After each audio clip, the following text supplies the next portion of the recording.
Apa khabar para pendengar cerita seram The Haunting Cruise dan PN? Semoga semuanya dalam keadaan sihat dan sejahtera.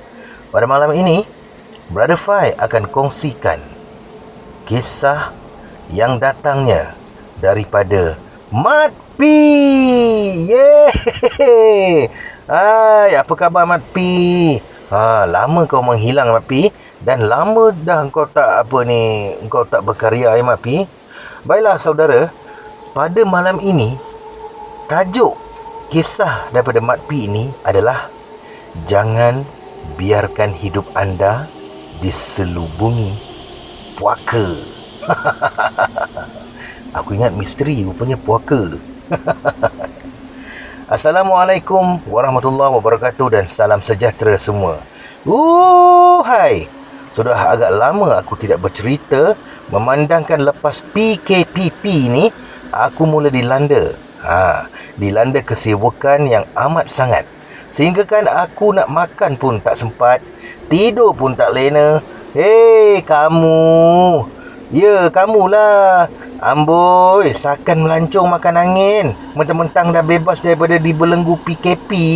Sakan ya. Apa pun, apa jua yang korang buat, di mana jua berada, aku harap kita masih mengambil langkah berjaga-jaga. Okey, perangi COVID-19 habis-habisan. Kalau tidak kita, siapa lagi?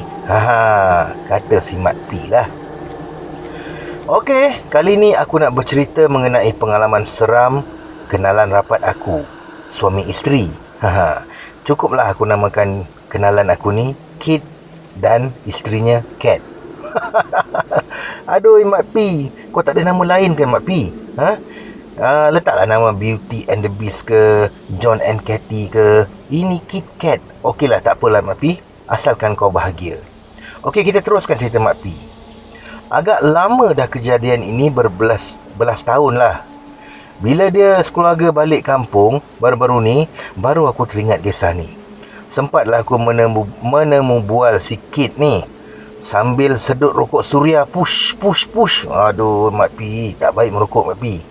Untuk pengetahuan korang, Kit dan Kat ni lambat mendapat zuriat. Jadi masa tu mereka hanya berdua saja. Ambil masa yang agak lama jugalah, lebih kurang 10 tahun baru mereka dikurniakan cahaya mata lelaki tunggal. Alhamdulillah. 15 tahun dahulu, Kit dan Kat ni bukan macam sekarang.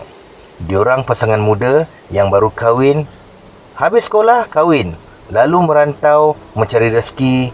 Ilmu agama kurang, solat ke laut, hanyut dengan arus kehidupan kesibukan bandar. Jadi, keadaan ini mungkin salah satu penyebab kenapa mereka sering diganggu dengan kemunculan penampakan makhluk halus dari yang biasa-biasa sampailah yang ekstrim. Tu dia Abang Hang. Rezeki diorang suami isteri tak lama selepas itu, Kit berjaya menjadi seorang anggota polis. Bergerak wahai demi untuk negara, melawan siapakah musuh durjana. Sudahlah Mat P, kita bercerita je lah. Kau nak suruh aku nyanyi pula ya. Okey, demi tugas membuatkan Kit tidak dapat sentiasa bersama dengan isterinya, Kat. Jadual kerja yang tidak menentu menambahkan lagi kesibukan Kit. Hal ini membuatkan isterinya, Kat, sering berseorangan di rumah, memandangkan Kat suri rumah sepenuh masa, dan time ni lah benda tu buat kerja. Ketika itu, mereka menyewa rumah di sekitar Paya Jaras. Ada satu malam, Kat sedang menanti Kit pulang dari kerja. Tunggu, tidak juga muncul-muncul. Niat di hati nak makan malam bersama-sama ala-ala candlelight gitu.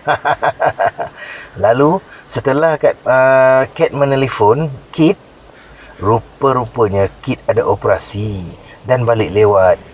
Mungkin tengah-tengah malam sikit, katanya Kit pada isterinya yang tercinta. Kit menyuruh Kat makan dan tidur, tak perlu menunggu dia balik. Sama ada dalam talian tu Cat bagi ciuman muah-muah-muah kat Cat, tidak pula dinyatakan. Selepas selesai semua, tidurlah Cat tanpa suami di sisi. Tiba-tiba, baru je Cat terlena di buai mimpi, Cat tersedar. Kedengaran pintu rumah dibuka. Dalam hati Cat, ye, abang balik. Ye, abang balik. Cat bingkas bangun dan dari katil dengan girangnya untuk menyambut suaminya yang tercinta. Kit yang pulang dari kerja, bila di ruang tamu, Cat bertanya, abang nak air? Kit menjawab, Cat bermonolog di dalam hati, penat agaknya suami aku ni. Buat kopi tongkat Ali lah, kasih bertenaga sikit. Lain macam je Mak Pi ni. Cat perasan suaminya tidak banyak cakap malam tu. Lepas je minum, mereka pun tidur. Tidak lama kemudian, belum sampai Cat lelap, tiba-tiba kedengaran bunyi enjin motosikal buruk. Cat bermonolog lagi di dalam hati. Macam kenal je bunyi motor tu. Tu bunyi motor laki aku. Cat mula cuak. Sudah. Dugaan apakah ini? Cat mula berteka-teki. Kedengaran pintu rumah dibuka. Tidak lama kemudian, pintu bilik pula dibuka. Cat menoleh.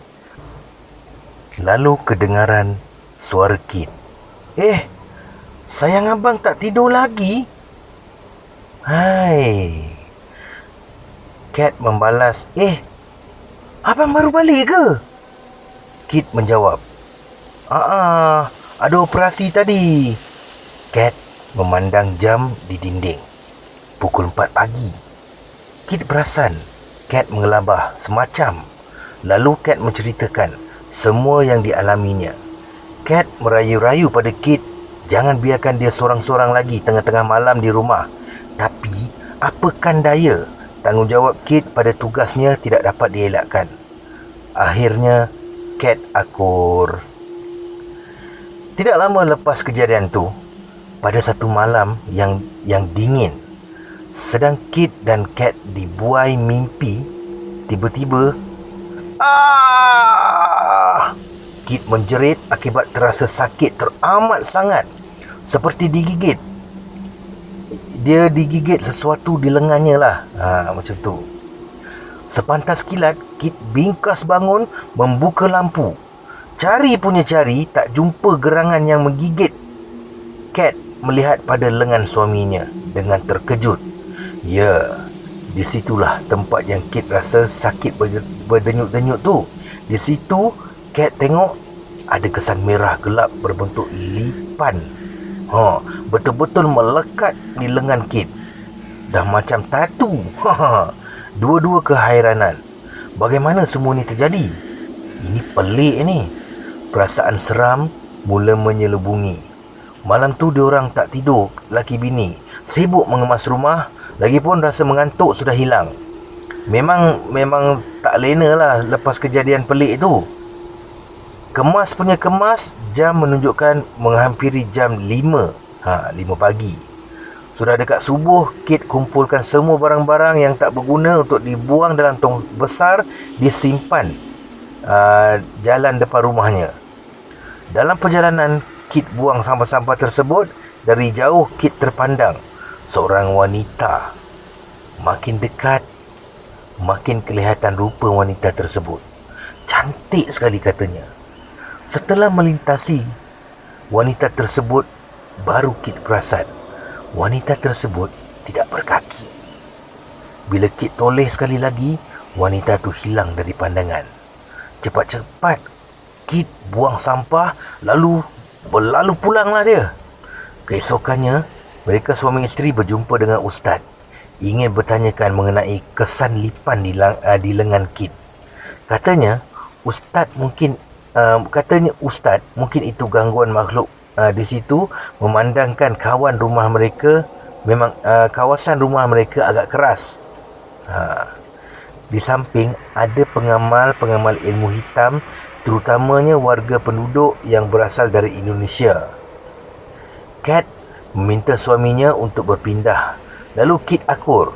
Tapi mencari rumah ketika itu bukanlah sesuatu yang mudah. Quarters juga sudah penuh. Terpaksa mereka stay dulu di situ sementara dapat rumah baru. Pada malam yang lainnya, Kat bersendirian di rumah kerana Kit bekerja malam. Dalam takut-takut, Kat cuba melelapkan mata. Di luar hujan renyai-renyai mulai turun. Kebetulan, katil menghadap ke tingkap.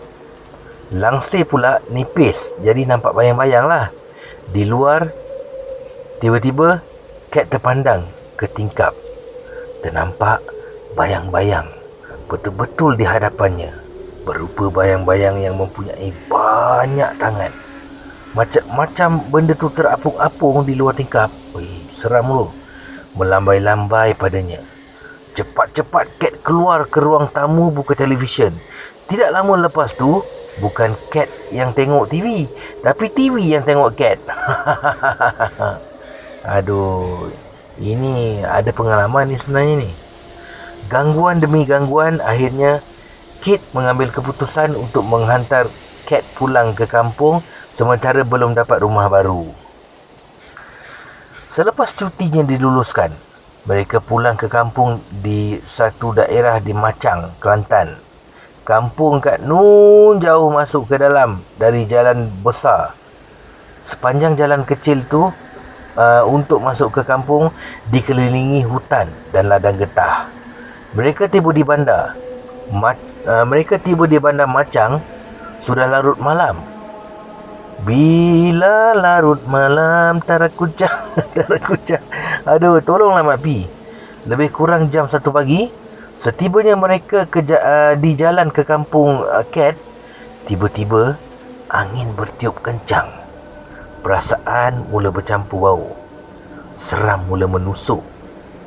Dalam perjalanan menyelusuri jalan kecil tu, mereka perasan pokok-pokok kecil di pinggir jalan macam bergerak-gerak, bergulung-gulung mengikuti mereka, sehinggalah mereka sampai di rumah orang tua Kat. Aku pun tak pasti diorang ni ada saka ke apa ke sebenarnya. Macam-macam kejadian mistik yang mereka alami. 2 hari lepas tu, Kit balik ke KL. Semasa Kat di kampungnya, dia diganggu lagi. Di luar rumahnya ada perigi. Satu malam, di tengah malam, Kat dengar macam ada orang tengah mandi perigi tau. Siapa pula yang mandi tengah-tengah malam buta ni, kata si Kat. Kat mengintai dari celah jendela. Ternampak susuk tubuh lelaki yang tak dikenali. Bila diamati, alamak, yang tengok tu hanya ada separuh badan saja, hanya kepala sampai paras pinggang. Tiba-tiba sosok tubuh tu seakan-akan tahu Kat sedang mengintainya. Ia menoleh ke arah Kat. Cepat-cepat Kat memaklumkan pada ayahnya. Ayahnya memeriksa kawasan perigi tersebut. Negatif, tiada sesiapa pun. Akhirnya, Kat menceritakan semua kejadian yang menghantui dirinya dan suaminya. Ayahnya menyuruh Kit dan Kat berjumpa ustaz. Orang pandai minta pandangan. Tidak lama kemudian, Kit pulang ke kampung. Isterinya lalu membawa Kat berjumpa ustaz. Ustaz tersebut menasihati mereka supaya jangan lalai, jangan lupa pada Tuhan yang Esa. Kembalilah pada yang Esa. Jadilah hamba sebenar-benar hamba. Diriwayatkan, dekatkan diri pada Tuhan. Tuntutlah ilmu agama, hadirkan diri di majlis-majlis ilmu. Sesungguhnya majlis-majlis ilmu itu seperti taman-taman syurga. Alhamdulillah, Kit dan Kat berubah. Patuh pada suruhan Tuhan dan meninggalkan larangannya. mereka tidak lagi diganggu. Okey. Geng cerita ni Okey geng, cerita ni bukan membuka aib sesiapa, tapi jadikanlah sebagai tauladan dan sempadan. Ingat Tuhan, pasti Tuhan ingat kamu. Renung-renungkanlah. Sekian.